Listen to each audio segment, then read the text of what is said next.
Have you ever wanted to slap someone who really deserved it, but stopped because you were afraid of the consequences? What if I told you there is a way to break every rule, destroy your enemies, and walk away with a smile, all because of one piece of paper? Welcome to Midnight Cravings, where we serve up the darkest, most satisfying revenge stories. Today, we're following a girl who turned insanity into her ultimate superpower. Let's dive in. Holding the certificate of mental instability in my hand, I smiled like I had just won the lottery. It wasn't just a piece of paper, it was a weapon. From this moment on, anyone who dares to cross me better be prepared. Hitting people? Not a crime for me. Insulting people? No filter needed. I had officially entered my era as the most powerful lunatic in the wealthy Sterling dynasty. I sat across from Dr. Thomas in a sterile white room.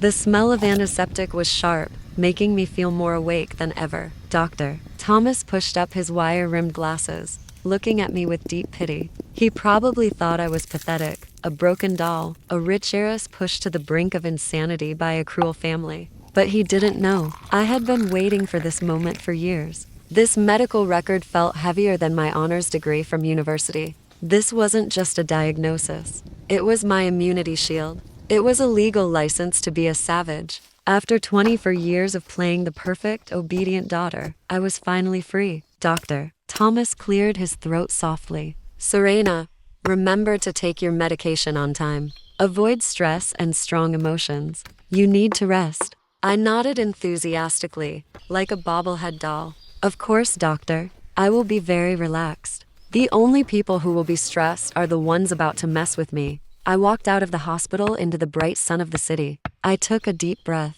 It smelled like freedom. It smelled like rebellion. My phone buzzed in my designer bag. The screen flashed Mother Dearest. I saved this contact years ago, when I was still a stupid, obedient girl. She isn't my real mother. My real mom passed away when I was barely a teenager. My father, Arthur Sterling, brought Linda home before my mother's grave was even cold. Linda brought along her own daughter, Tiffany. And just like her name suggests, Tiffany is fake, toxic, and desperate for attention, like a cheap rhinestone pretending to be a diamond. I answered the phone. Before I could even say hello, a screeching voice pierced my ear. Serena, where the hell are you? Today is the engagement dinner with the Preston family. Do you know what time it is? Are you trying to embarrass this house? Get home right now. If this was the old Serena, I would be shaking, apologizing, and crying in the back of a taxi, terrified of her disapproval. But today, I am Serena, the certified madwoman. I cleared my throat and spoke clearly, articulating every syllable. Why are you screaming, Linda? You are hurting my ears. I am at the mental hospital. Do you want me to come home and have a psychotic episode right on the dinner table? Silence on the other end. She was shocked. The girl who always said yes, ma'am, just snapped back. What did you say? She stammered. Are you crazy? Yes. I laughed, a sound that was a little too sharp. I am crazy. The doctor just stamped the paper. It's official. If you want, I can express mail the certificate to you so you can frame it and hang it in the living room next to your fake art collection. I hung up. A wave of satisfaction rushed from my head to my toes. Saying no felt so good. Disrespecting my evil stepmother felt euphoric. I hailed a taxi to the Sterling estate. The driver looked at me nervously through the rearview mirror because I was laughing to myself. I grinned at him, widening my eyes. Don't worry, sir. The doctor says I am a good girl. I only bite people who annoy me. The driver turned pale and stepped on the gas. He didn't ask another question for the rest of the ride. When I arrived at the Sterling mansion, the driveway was full of luxury cars. The Preston family was here to discuss my engagement to Preston. Preston is my childhood friend, the man I thought I would marry. But he is also Tiffany's secret lover. They have been sneaking around behind my back for a year, treating me like a fool. I walked into the grand living room. The air was thick with the smell of expensive perfume and hypocrisy. I heard Tiffany's sugary voice. Sister Serena must be busy. Please don't blame her. She has been very forgetful lately. Maybe she got lost. I pushed the double doors open and threw my handbag onto the leather sofa with a loud thud. Everyone jumped. Here is the bag you asked for, I said loudly. I was at the doctor, Tiffany. Unlike you, I don't have time to sit around brewing tea and drama. The room went silent. My father, Arthur Sterling, stood up,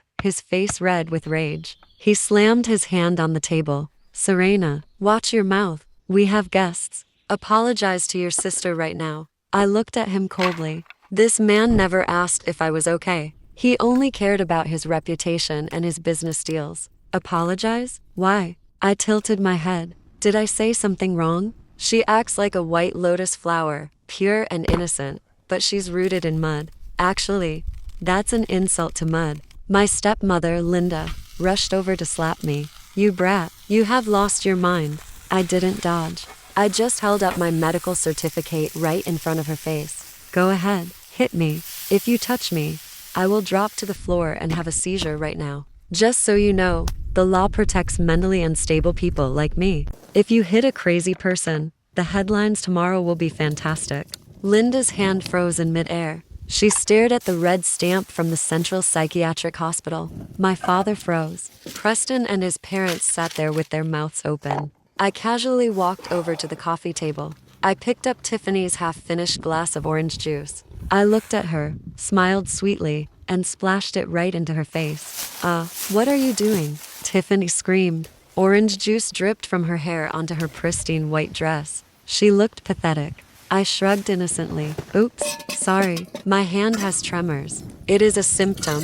We are family, so surely you won't hold a grudge against a sick person, right? Tiffany was furious, her face twisting into an ugly scowl, but she had to keep her good girl image in front of Preston. She just sobbed into a napkin. Sister, why are you doing this? I didn't do anything wrong. I scoffed. Your existence is wrong, Tiffany. Breathing my air is wrong. Preston finally stood up. He walked over to me, trying to look authoritative. Serena, that is enough. Why have you become so cruel? She is your sister. I looked at Preston, the man I used to love. He looked so cheap now. Shut up, Preston. This is family business. Who are you to speak? My fiancé? I laughed. I haven't said yes yet, so to me, you are just a stranger. By the way, I was planning to dump you anyway. Preston's mother, Mrs. Cole, a snobbish woman in pearls, sneered. Miss Sterling, watch your tongue. We only came here out of respect for your father. Who would want a mentally ill daughter-in-law? We need someone elegant, demure, not a maniac. My father clapped his hands nervously. Mrs. Cole is right. Serena, apologize immediately. I laughed, a loud, unhinged sound. Mrs. Cole, you are absolutely right. I don't want to marry into your family either. You are stingy and old-fashioned. If I lived in your house, I would probably burn it down within 3 days just to see some light. I'm crazy, remember? I like fire. Mrs. Cole clutched her chest, gasping for air. Mr. Cole turned to my father. Arthur, look at how you raised your daughter. The engagement is off. We are leaving. My father panicked. Wait, please calm down. She is just having an episode. I will teach her a lesson. He turned to slap me again. Shut up. Do you want to kill me with stress? I glared at him, widening my eyes maniacally. Hit me. Do it. If you hit me, I will scream so loud the whole neighborhood will know you abuse the mentally ill. Let's see if the Sterling Company stocks crash tomorrow. My father stopped. His hand trembled. He cared about money more than anything. He knew I would do it. With this paper in my hand, I was a ticking time bomb. Go to your room, he hissed through gritted teeth. Get out of my sight. Gladly. I smirked. I don't want to look at your fake faces anyway. I turned to leave, but looked back at Preston and Tiffany. Oh, and congratulations to the happy couple. A cheater and a liar. You two deserve each other. Don't let yourselves loose to harm good people. I walked upstairs, leaving a chaotic mess behind. I locked my door, jumped on my bed, and rolled around laughing. It felt amazing. Years of anger were finally released. The next morning, I slept in until 10. When I went downstairs, the atmosphere was tense. Linda slammed her fork onto the table. Look who finally decided to wake up. Your sister has been up for hours making breakfast for the whole family. I sat down and looked at the food. Sauteed onions and pumpkin soup. All the things I hate. Linda knew I was allergic to pumpkin. It was a petty, passive-aggressive move. I swiped the plate off the table. Smash. Porcelain shattered everywhere. The orange soup splattered across the expensive rug. Who told you to cook this? Are you trying to poison me to get my inheritance? Linda jumped out of her chair. Are you crazy? I cooked for everyone. If you don't eat, then starve. I walked to the fridge and grabbed a carton of milk, drinking straight from the container. Yes, I am crazy. Did you forget? Crazy people don't have logic. You cook what I hate, I smash it. Next time, I might smash the whole kitchen. Tiffany sat there crying. Sister, Mom works so hard. Stop acting. I cut her off. I don't have time for your drama. By the way, did you get the orange juice stain out of your dress? Or are you keeping it as a souvenir of the day I baptized you? Tiffany looked down, silenced. My father slammed the table. Enough. If you won't eat, get out. Stop causing trouble. Fine, send my allowance. I held out my hand. Double it this month. I need to buy brain medicine. If I don't have money, my condition worsens. I might lose control and burn the curtains. My father was shaking with anger, but he took out his phone and transferred the money. He was actually afraid of me. Money received. I smiled and went out. I went to a local high-end bar to meet my old friends. These people weren't real friends. They were leeches. They used to bully me and make me pay for everything because I was too timid to say no. The leader, Liam, waved at me. Serena, you're here. We already ordered. You're paying today, right? It's my birthday. I sat down on the velvet sofa and put my feet up on the table. Why should I pay for your birthday? Are you my son? I don't recall giving birth to you. The whole group stared at me in shock. What is wrong with you? You always pay. I pulled out my certificate and slammed it on the table. I am not wrong. I am paranoid schizophrenic. The doctor said I shouldn't be agitated. You asking me for money is agitating me. Liam picked up the paper and laughed. What is this? Are you trying to scare us with a piece of paper? Do you think this gets you out of paying your debts? He threw the paper at my face. It fluttered to the floor. I didn't dodge. I calmly stood up, grabbed a bottle of expensive whiskey from the ice bucket, and smashed it against the corner of the table. Crash. Glass flew everywhere. The amber liquid splashed onto their clothes. I pointed the jagged, sharp bottleneck at Liam's face. Say that again, I whispered, stepping closer. Am I trying to scare you? Liam's face went pale. He stumbled back, tripping over a chair. You are actually crazy. I told you. I shouted, my eyes wide. Who wants to be next? I have a license to kill, and I won't go to jail. I will claim insanity. The security guards rushed over, but stopped dead when they saw me waving the broken bottle like a maniac. Stay back, I yelled at them. This is personal. I have a mental health certificate. Killing isn't a crime for me today. The guards hesitated. Nobody wants to fight a rich girl with a weapon and a diagnosis. I looked down at Liam, who was trembling on the floor. Listen closely. Don't ever ask me for money again. I am not your ATM. If you come near me, I will burn your house down. Understand? Yes, I understand. Liam cried. I dropped the bottle, dusted off my hands, and walked out. I felt like a superhero. You would think having a rich father meant I didn't have to work, but my father forced me to work as an accountant in his company to build character. In reality, the manager, Mr. King, and my co-worker, Lily, made my life a living hell. Monday morning, I walked into the office. I wasn't wearing my usual gray suit. I wore a black leather jacket and combat boots. Mr. King stormed out of his office. Serena, where have you been? You didn't call in sick. Do you think this company is a playground? I walked into his office, sat in his chair, and put my boots on his desk. I went to fix my brain, Mr. King. Didn't you hear? The whole city knows. Mr. King stared at my boots. Get your feet off my desk. You are fired. I laughed and tossed the medical certificate onto his desk. You can't fire me. It's illegal to fire someone for a disability, especially a mental one. If you fire me, I will sue you for discrimination. Mr. King picked up the paper, his hands shaking. He knew the labor laws. So what do you want? I want a raise, I said calmly, and shorter hours. And stop asking me to make coffee. I am an accountant, not a barista. You are pushing it, he yelled. Am I? I pulled a fruit knife out of my bag. I grabbed an apple from his fruit bowl and started peeling it. The knife was sharp. I peeled it in one long, continuous strip, staring him dead in the eyes. My doctor says I shouldn't be provoked. When I get provoked, I get handy with sharp objects. Mr. King gulped. He looked at the knife. then at me. Fine, get out. Go do your work. I stabbed the knife into the apple with a loud thud. Thanks, boss. I walked back to my desk. Lily, the office bully who had a crush on Mr. King, sneered at me. Look who's back. Did you sleep with the boss to keep your job? I turned to her. Lily, stop projecting. We all know you are the one trying to seduce him. Too bad his wife came here last week and made a scene. Did you forget? Lily turned red. You shut your mouth. She grabbed a cup of hot tea and splashed it at me. I dodged, but some of it hit my arm. I didn't fight back. Instead, I screamed, help, murder. She is attacking a disabled person. I dropped to the floor, curling into a ball. Don't kill me. I'm sorry.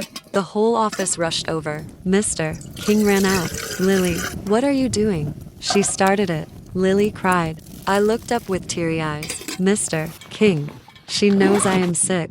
She is trying to trigger me. She wants me dead so she can have my desk. Mr. King didn't want a lawsuit. Lily, go home. You are suspended. Lily stormed out, crying. I wiped my fake tears and smirked. The office was now my kingdom. A week later was my grandmother Beatrice's 80th birthday. She was the matriarch of the family, a cruel woman who hated my mother because she was poor. She adored Tiffany. I knew this party was a trap. They wanted to humiliate me in front of the extended family. I showed up wearing a bright red dress with a high slit. Grandmother Beatrice frowned as I approached. Why are you wearing red? Are you trying to curse me to die? Grandma, red is lucky. I smiled. I am wishing you a long life. 100 years.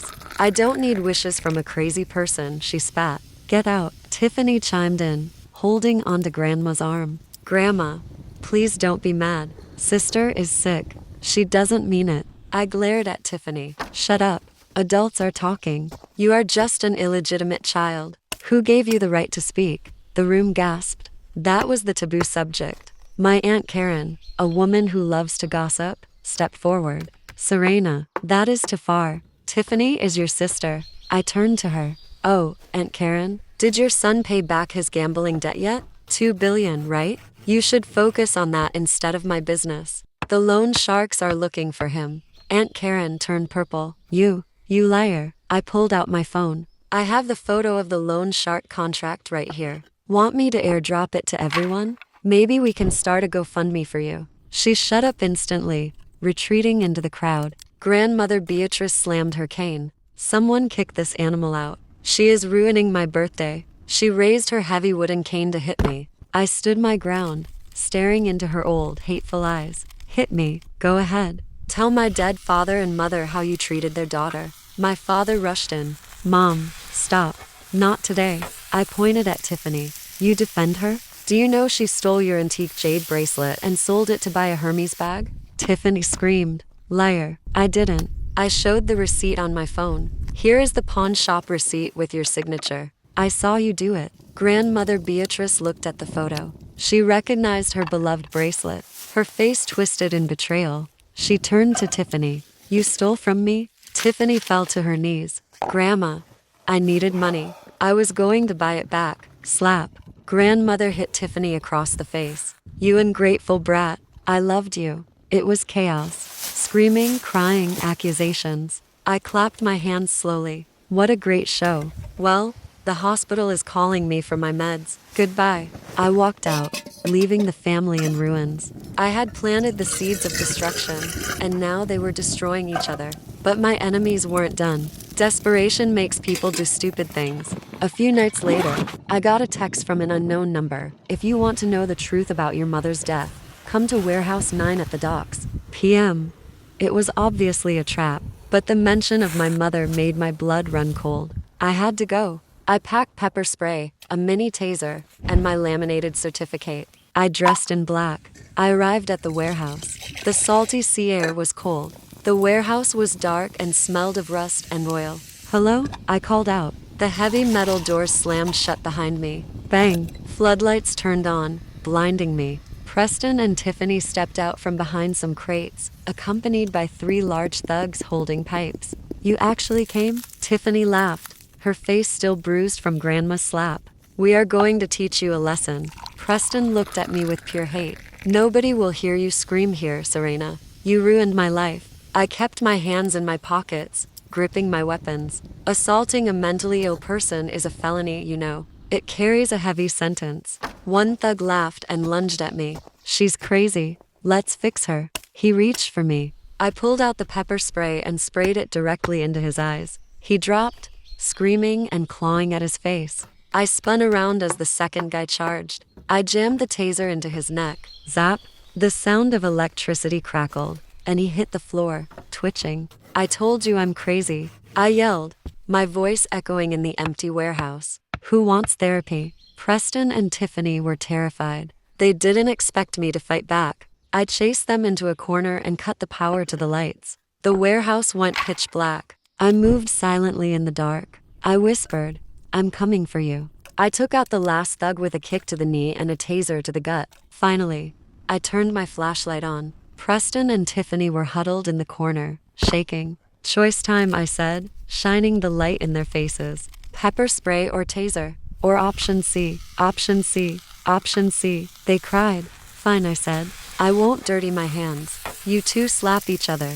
Whoever slaps harder gets to leave. They hesitated. Do it, I shouted, sparking the taser. Smack. Preston slapped Tiffany. Smack. Tiffany slapped him back harder. It turned into a frenzy. They were beating each other up to save themselves. It was hilarious. I recorded the whole thing on my phone. Okay, stop. I laughed, wiping a tear from my eye. Get out of my sight. They ran for their lives, stumbling over each other. They were stupid, but my father was dangerous. A week later, I received a legal notice. My father had called an emergency board meeting to remove me from the company due to mental incapacity. They wanted to take my shares, the 20% my mother left me. I walked into the corporate boardroom. All the shareholders were there in expensive suits. I wasn't wearing a suit. I was wearing green dinosaur pajamas and holding a ragged teddy bear. I dragged a pillow behind me. Good morning, gentlemen. I yawned loud and long. Is there any food? I'm hungry. My father sat at the head of the table. As you can see, he said gravely, Serena is unfit. We have Dr. Lewis here to testify. A corrupt doctor stood up. Yes, she is paranoid, delusional, and dangerous. I laughed, throwing my teddy bear onto the table. Dr. Lewis, how much did my father pay you? I have photos of you taking a bribe at the coffee shop yesterday. I threw a stack of photos onto the table. They slid across the polished wood. The doctor collapsed in his chair, pale as a ghost. And as for me being crazy, I plugged my USB into the projector. Let's watch a movie. The screen lit up. It showed the video of Preston and Tiffany slapping each other in the warehouse. The shareholders gasped. This is your future son-in-law and daughter, I narrated. Very professional, right? Then, the slide changed. It showed spreadsheets. Complex, detailed financial records. My father and the chief accountant cooked the books, I explained, my voice suddenly serious and sharp. I was an accountant here for 3 years. I found the hidden accounts in the Cayman Islands. He has been stealing from you, the shareholders, for a decade. My father stood up, knocking over his chair. Turn it off. She is lying. She is crazy. Suddenly, the doors burst open. The police walked in. Arthur Sterling, Linda, Tiffany, and Preston. You are under arrest for fraud, embezzlement, and conspiracy to commit murder. I had sent the evidence to the police days ago. As the police handcuffed my father, I walked up to him and whispered in his ear. I found the mechanic who fixed Mom's car 10 years ago. He confessed. He told the police you paid him to cut the brakes. You killed her. My father's eyes rolled back, and he fainted right there on the boardroom floor. 1 month later, the trial was the talk of the nation. My father and stepmother received life sentences. Preston and Tiffany got 10 years each. I visited Tiffany one last time in prison. She looked terrible. No makeup, messy hair, wearing a gray jumpsuit. Are you happy? She screamed at me through the glass. You ruined everything. Very. I smiled, leaning in. I am rich, free, and single. I live in the mansion alone. It's very peaceful without you screaming. Enjoy your cage, Tiffany. I walked out of the prison gates. The sky was a beautiful, deep blue. A sleek black car pulled up. It was Dr. Thomas. Hello, VIP patient. He smiled, rolling down the window. Thanks for the ride, Doc, and thanks for the certificate. Why? Did you really help me? I owed your mother a favor. he said softly. She paid for my medical school tuition anonymously. When I saw you, I knew I had to repay the debt. Plus, watching you fake it was entertaining. You are cute when you are crazy. I blushed. Is the doctor flirting with the patient? Maybe. He took my hand. Let's get dinner. I rolled down the window. I took the certificate of mental illness out of my bag. I tore it into tiny pieces and threw them into the wind. The paper confetti danced in the air like snow. I don't need it anymore. I saved myself. And if anyone asks for my secret to success, sometimes you have to go a little crazy to stay sane in this world. Wow. Now that is what I call a clean sweep. If this story gave you chills or just some good ideas for revenge, don't forget to hit the like button and subscribe to Midnight Cravings for more twisted tales. What would you do with a license to be crazy? Let me know in the comments below. Thanks for watching, and stay safe or stay crazy.